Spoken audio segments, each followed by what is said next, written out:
अंकिता अपने कमरे में ही बैठी थी। वह अपने चारों ओर देखकर कहती है, राहुल, क्या तुम यहीं हो?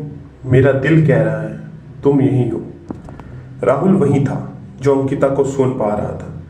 अंकिता उसे कहती है कि किस्मत भी कितनी अजीब है राहुल, तुम एक ऐसी कहानी का हिस्सा बन गए हो जिसके बारे में तुम्हें पता तक नहीं। यह सब मेरी गलती है, तुम्हारी जान मेरी वजह से गई। यह अफसोस मुझे पूरी जिंदगी रहेगा।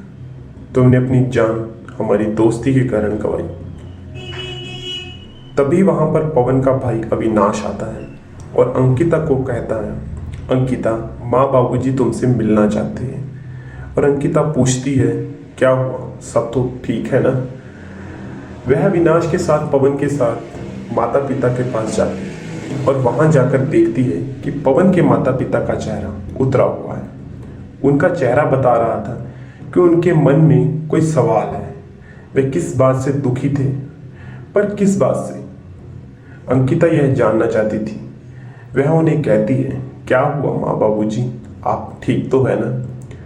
यह सुनकर पवन की माँ कहती है, बेटी, हम नहीं जानते थे तुम हमारे साथ इतना बड़ा विश्वासघात करोगी।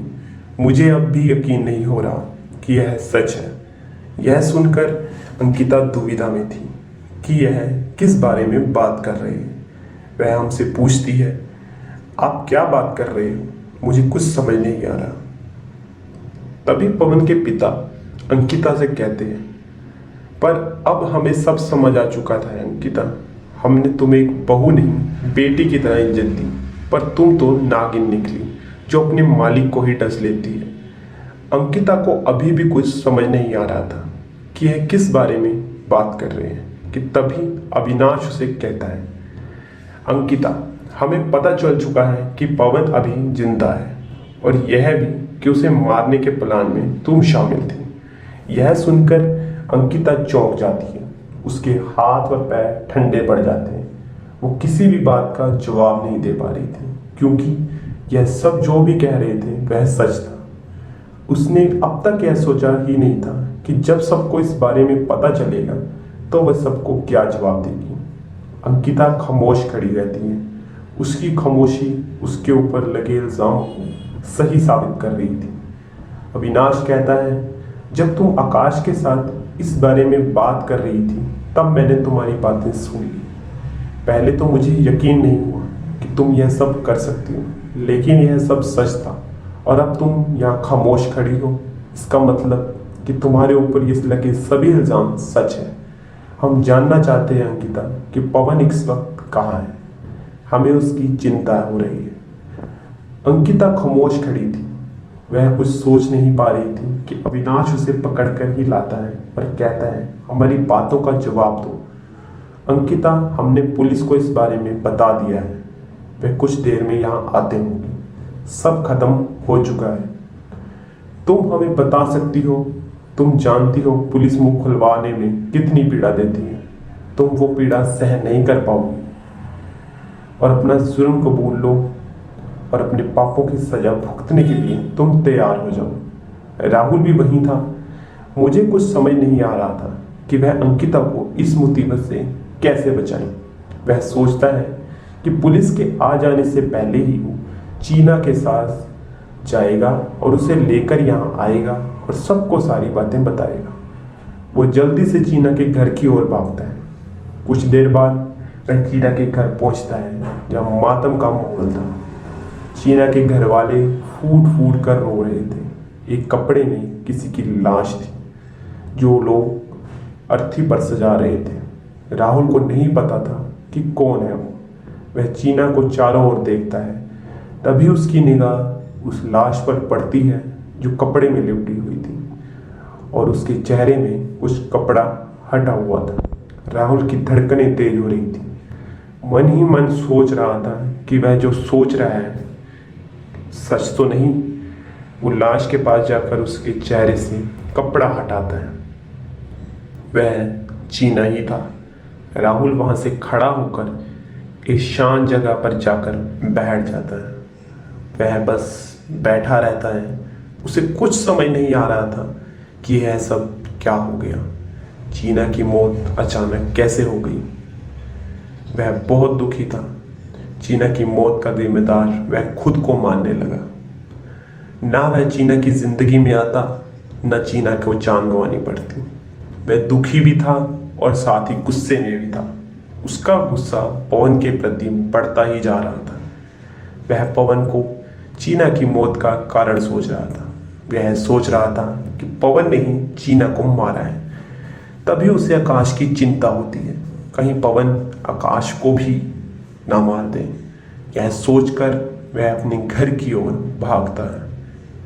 कुछ देर बाद वह अपने घर पहुंचता है और देखता है कि पूरा घर खाली है। उसे आकाश और पायल की चिंता होती।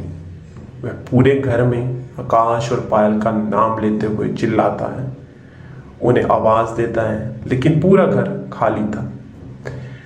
वह दीवार पर मुक्का मारता है और चिल्लाकर कहता है, पवन तू एक बार तो बच चुका है, लेकिन अब तेरा वक्त आ चुका है। दूसरी तरफ पवन के घर में पुलिस आ चुकी थी। अविनाश पुलिस को पूरी बात बता देता है। अंकिता खामोश थी। उसे अपनी बेगुनाही के बारे में कुछ नहीं कहना था। वह जानती थी कि कोई भी उसकी बात का विश्वास नहीं करेगा और वह अब थक चुकी थी। वह सजा काटने के लिए तैयार थी। पुलिस इंस्पेक्टर उसके पास आता है। उसे कहता है, मैडम आप हमारे साथ चलना पड़ेगा। वह उनके साथ चलने के लिए तैयार हो जाती है। जब वह महिला कांस्टेबल के साथ पुलिस की गाड़ी में जा रही थी, जब वह हाथ जोड़कर पवन के माता पिता और अविनाश को कहती है कि हो सके तो मुझे माफ कर देना, वह सब खामोश थे और पुलिस संगीता को अपनी गाड़ी में बैठाकर पुलिस स्टेशन के लिए निकल पड़ती है। पुलिस के जाने के बाद एक डाकिया पवन के घर पर आता है, जिसके हाथ में एक पार्सल था। वह पार्सल वह अविनाश को देता है और कहता है कि आपके लिए यह पार्सल आया। अविनाश उस पार्सल को लेता है। अविनाश के माता पिता अविनाश को कहते हैं कि बेटा क्या है इस पार्सल में। तो अविनाश कहता है देखना पड़ेगा।